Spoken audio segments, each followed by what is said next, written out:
So this morning I want to talk to you about change.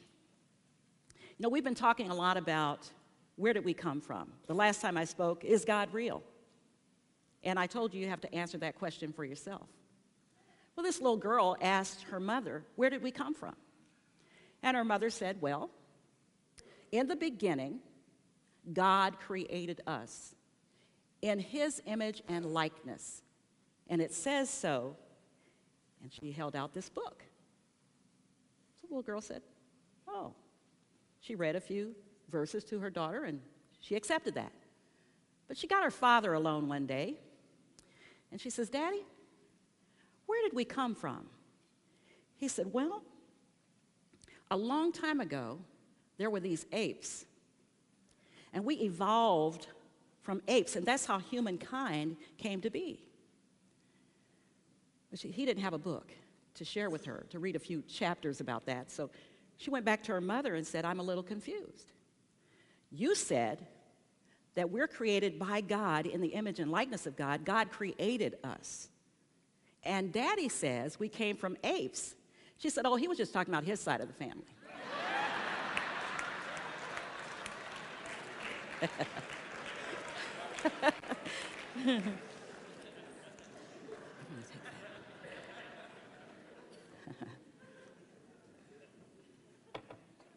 So when you get into a discussion on evolution, now you got an answer for them. How many of you have AAA? Me too. I feel real confident about that because I know nothing about cars. And if I'm by myself and I break down somewhere or get a flat tire and my phone is working, I can call AAA. And they're really, really good. And how many of you have other roadside services? I'm sure your insurance and other carriers, aren't we blessed to have that? A few years ago, someone in this congregation who's no longer with us gave us a AAA formula for adapting to change. You know who I'm talking about, don't you? Yes, I do. I can't talk about Bambi Shin enough, Jean's wife, who, although now we know she has departed from our sight, she's still with us because she comes to my mind all the time, and I know to Jean, and I'm sure to many of you, with what she gave us. So I finally remembered to bring my change box, and it's really heavy with change. Twice a year, Bambi would encourage us to do this. When time changes, bring all your change in. And this change, as you heard Dr. Nancy Addy speak a couple of weeks ago, is used by the garden fairies to keep our grounds looking beautiful, as they do. But on the outside of the box, I don't know if you noticed it, Bambi had something that she gave us. She was leaving to go to China to take care of her ailing mother, with whom she did not have a good relationship, in a very rural area.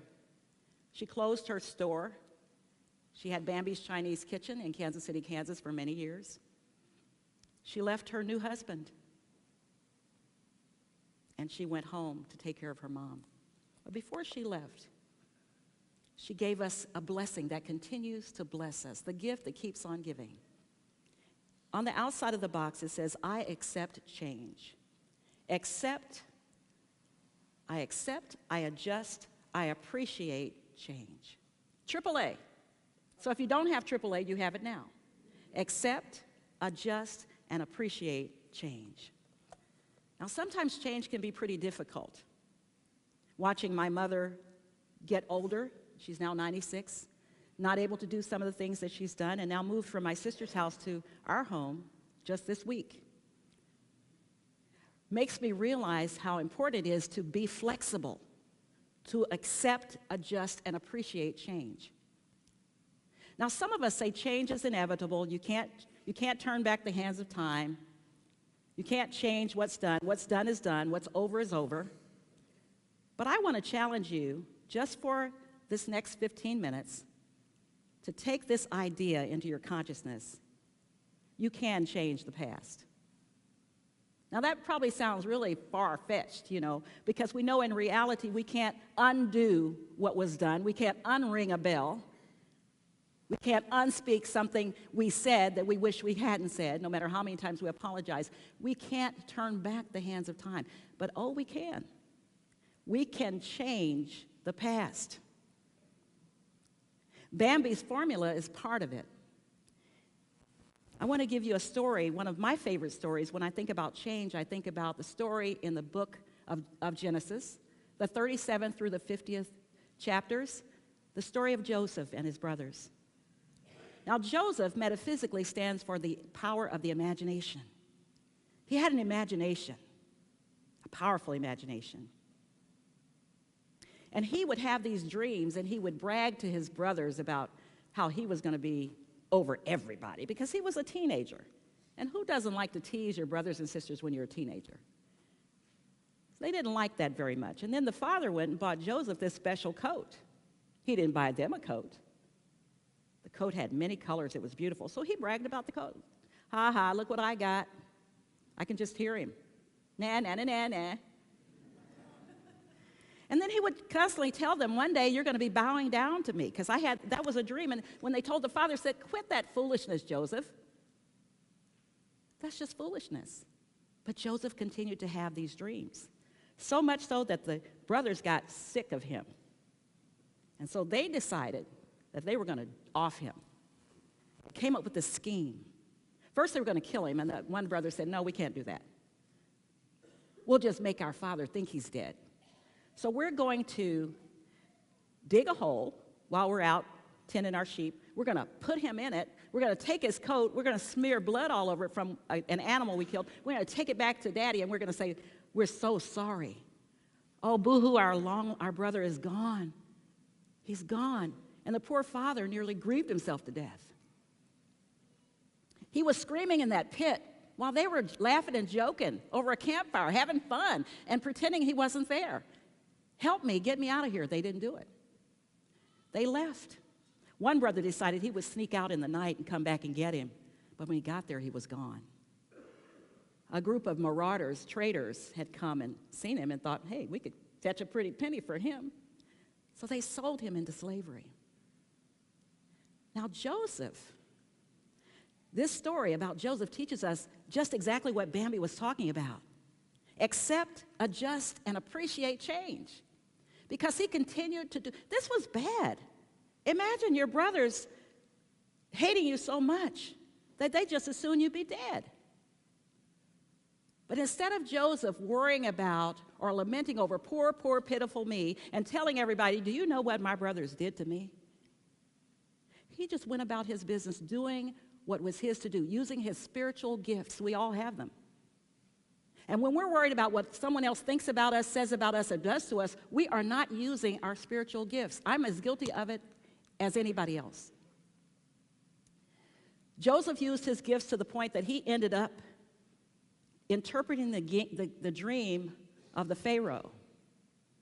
He ended up being ruler over a certain territory. And his brothers, because of the dream that he interpreted, there would be 7 years of good crops and 7 years of famine, and the king followed his advice.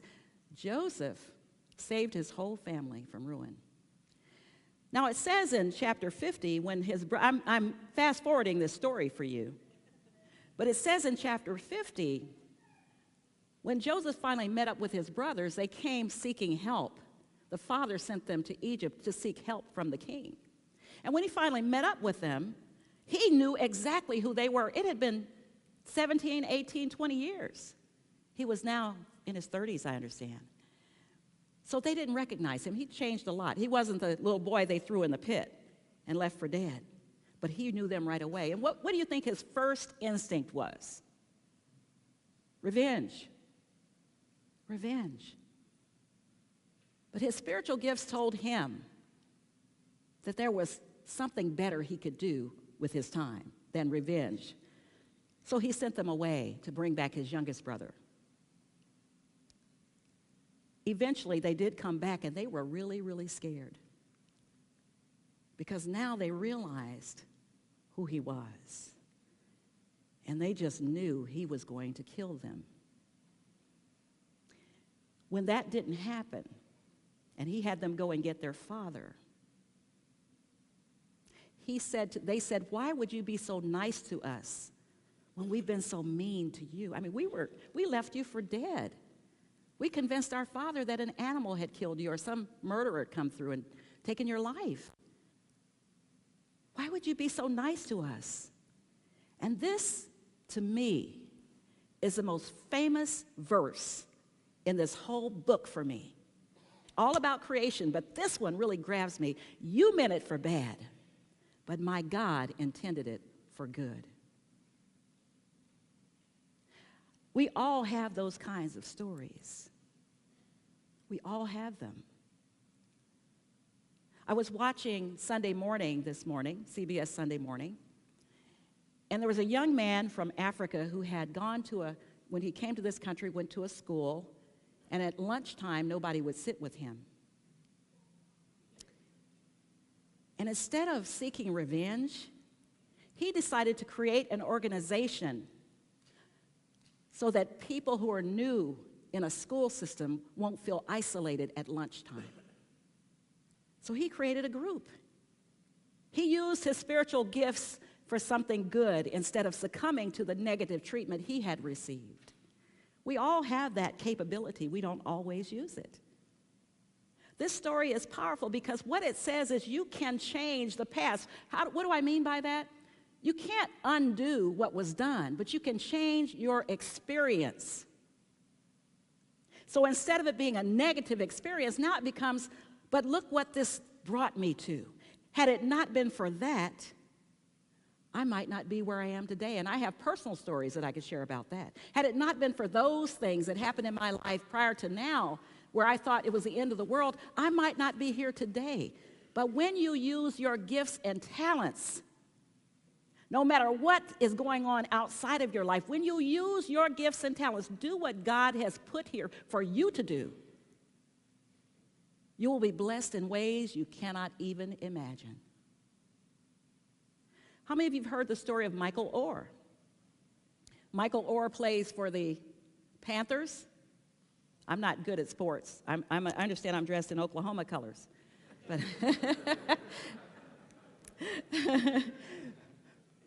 Michael Orr was homeless. His mother was on drugs. He didn't know who his father was. He lived in the projects in Memphis. He was big for his age. Kids made fun of him. His shoes were run over. He was raggedy. He didn't have anybody to support him. And this one woman, he caught her eye. He made friends with her little boy. And her little boy didn't see Michael Orr as this big, hunky, awkward-looking, ragged black boy. He saw him as a friend. He saw beyond the facade, the outside. He could see his heart. Eventually, the Toohey family adopted Michael Orr. And Michael Orr is one of the best NFL players we have in this country.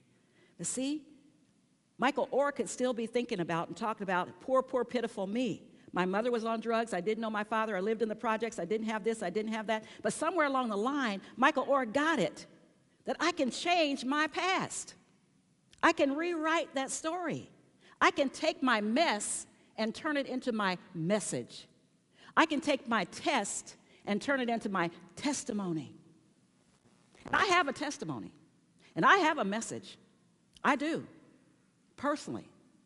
The reason I'm here today, the reason I chose the ministry after a 42-year career, I could be sitting at home in my easy chair with Phil in his easy chair. But I chose to turn this mess into a message, this test into a testimony, because somebody needs to hear the message like I heard it when I sat in the First Unity Church. Somebody needs to be inspired like I was inspired. Maybe I can do that. Maybe by sharing the tests and testimonies, the messes and messages of life, we can all do that. We can all change our past. And in so doing, we can help others change theirs. Joseph, metaphysically, as Charles Fillmore describes, stands for the state of consciousness where we increase in character, just by using his spiritual gifts. What a powerful story. It doesn't matter if you believe that the Bible is truth, the Bible is real, the stories are real, allegories, myths, whatever. The story packs power all of its own. I mean, how many fairy tales have we read? Aesop's fables and others that we fall in love with because of the truth in the story, whether it really happened or not. The truth is in the story. You can change the past. So what this story is telling us is, you may not be able to change what happened yesterday or last year or the year before or 10 years ago or 20 years ago. You may not be able to go back. You can't change that, but you can change your attitude about the past. You can change your experience today based on what happened in the past. In fact, in our bulletin, it was Maya Angelou said, if you can't change, if you don't like something, change it. If you can't change it, change your attitude. Attitude. And I would add, adopt an attitude of gratitude about everything. Everything. Even if it seems like the most horrific thing that's ever happened in your life, there is something to be grateful for. This thing is going to lead you to something else. Change your attitude. You'll notice on the bulletin, except for the scripture, I don't know if you see a common thread here, but this is Women's History Month. So every quote is by a woman. The hand that rocks the cradle rules the world. Myrtle Fillmore, the mother of unity, writes, we have a very decided part. We are to cease worrying and being anxious and thinking and speaking of the past and the apparent lack and idleness. We are to concentrate all our attention upon the truth of God and the truth of our own being, upon the very things we would see taking place in our lives. We cannot do this so long as we have negative thoughts in our hearts. Change your thoughts and you change your experience. Now, that's not the same as changing reality. It is what it is. But you change your experience, your expression of that reality. And then Harriet Tubman, the great leader of the Underground Railroad movement, said, every great dream begins with a dreamer. Always remember you have within you the strength, the patience, and the passion to reach for the stars to change the world. And Joseph was known as the dreamer. Behold, the dreamer cometh. You are Joseph. You have the power within you with your imagination to create whatever you want to experience, and you can change your past. Anne Frank, victim of the Holocaust, who was hidden away in an attic as a little girl, wrote, I see the world being slowly transformed into a wilderness. I hear the approaching thunder that one day will destroy us too. I feel the suffering of millions, and yet, when I look up at the sky, I somehow feel that everything will change for the better, that this cruelty too shall end, that peace and tranquility will return once more. Now, she didn't live to see all that, but her dream came true. We live in a world where we get to make a difference. Just by changing our thoughts, we change our experience. And when we change our experience, we affect the experiences of everyone with whom we come in contact. In fact, you don't even have to say anything. People will know you. They'll know. They'll feel it. When you walk in a room, it's like the lights just get brighter because it's emanating from your thought energy. Thoughts held in mind produce after their kind. One of the first phrases I learned in Unity, thoughts held in mind produce after their kind. So you are connected to the past only by the effect that it has on you here and now. You can't live in the present moment if you're stuck in the past. Maybe you have had or have an unhappy marriage. Maybe you're having financial difficulties, difficulties with other relationships, with your children, at work, with your job. Who knows what we all go through? But just imagine that that means you're in the pit. You can either stay in the pit, you can scream bloody murder, you can tell the whole world how awful it is and how bad other people have treated you, especially those brothers of yours. Or you can move into the consciousness of using the power of your imagination, your spiritual gift, to change your experience from the past.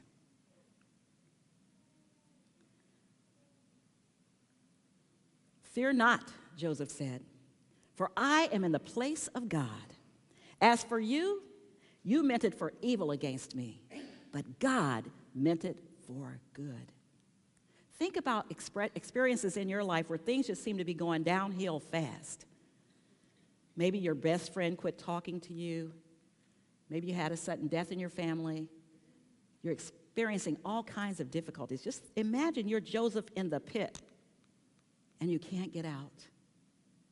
And then what you think is the worst of all things, you go from a family that you thought loved you, that you loved, to these traders who sell you into slavery to a bunch of strangers. Would you be able to focus on your spiritual gifts at that time? Or would you still be thinking about how bad things are for you? This is the worst thing that's ever happened to me. I'll never get out of this. I'll never get better. I'll never live a life again like I had before. How many of us do that?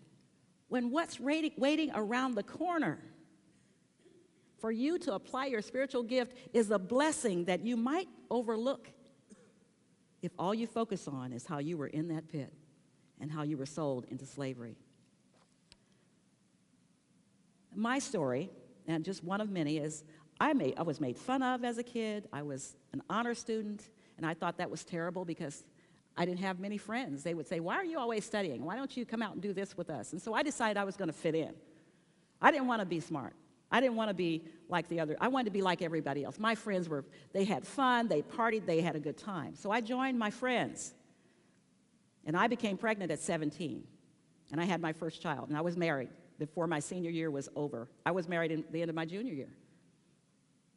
And my friends just thought, great. Some of them went off to college, and it's like, nah, see, that's just exactly what we were hoping for. And then a class reunion many years later, one of my classmates came to me and said, I graduated with my class with honors. But Samuel Henry Thompson, the principal, decided that since you had a baby, even though you are an honor student, you can't have the honors. And I was devastated. But my mother, one of those most powerful philosophers I've ever known, with only an 8th grade education, said, "You hold your head up. There's going to be a brighter day ahead. The Lord will fight your battles if you just keep still." She says that to this day. The Lord will fight your battles if you just keep still. Just do what you have to do. Don't worry about what other people think and say. And I did. And I'm not saying this to brag. I got my education. I went to college the hard way, with family and working. There's nothing you can't do if you put your mind to it. Not one single thing. If it's really yours to do. Joseph proved that. Look where he ended up. We have that same power within us, and it's all about attitude. What was Bambi Shin talking about? Accept, adjust, and appreciate change. She's talking about AAA attitude. Attitude. Be grateful for where you are and what you have right here, right now. Because what's waiting for you around the corner is bigger than you would ever imagine. I don't think Joseph would have imagined that he would have been in a place of power after all that he'd been through. So I want you to use that power of your imagination. Change your thoughts, and you will change your experience, and you will change your past. You can rewrite your story. As we go into meditation, I want you to hold on to that. Change your thoughts, and you change your experience.